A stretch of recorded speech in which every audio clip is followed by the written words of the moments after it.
Recommendation about the overfunded towns, I'll tell you, will hurt every senior in this state living on fixed income. And you're exactly right. When these towns are asset rich and income poor, as you say, you have described every senior on fixed income who is living in a house paid for that they would like to stay in. And you know what? And maybe can't even sell, never mind want to stay in. So that's the problem with that easy resolution, but it really isn't. Because, as most of us are dealing with growing numbers of seniors on fixed incomes, it really, really is driving this. So thank you for your report, but we need to come up with a better solution than just having our seniors pay more for education in these towns that are smaller. One of the things that I didn't realize Brantford was 27,000 people. And to consider that your enrollment, your students, are the same size as Madison and Guilford. So really is your population, has it declined a lot, or is it just maybe all those condominiums don't have children in them? But for a town your size, I'm startled that you only have 3,300 students. Well, we have, yes, and you're right. You're right about the condominiums. And also, I know you've been to our town many times.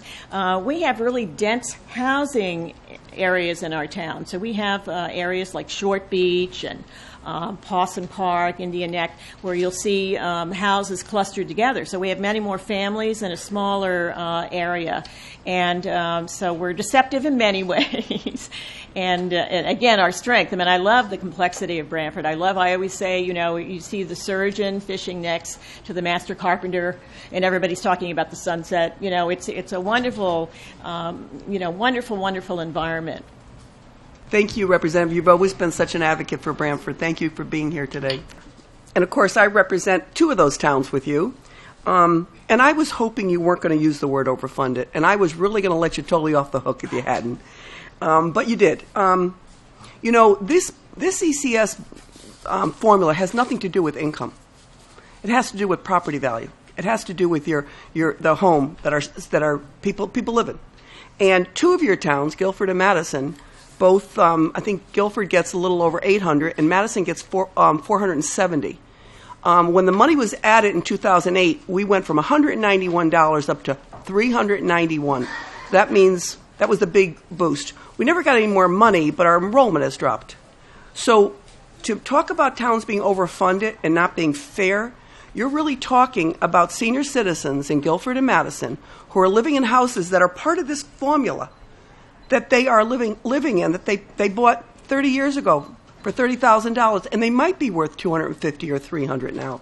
But that doesn't relate to ability to pay. It certainly doesn't relate to what income they have.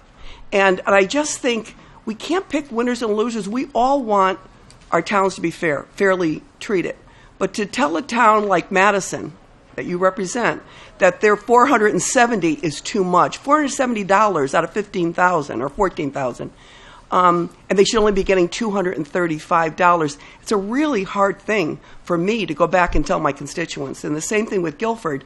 We have these high property values because it's a beautiful shoreline town, but that doesn't equate to so many people living in these homes that don't have the ability to pay. And I think that's who I'm trying to protect with not using the word overfunded, because I just think it's a flaw in the formula. You might talk about fair funding. I'm talking about a fair formula. That's all, Senator.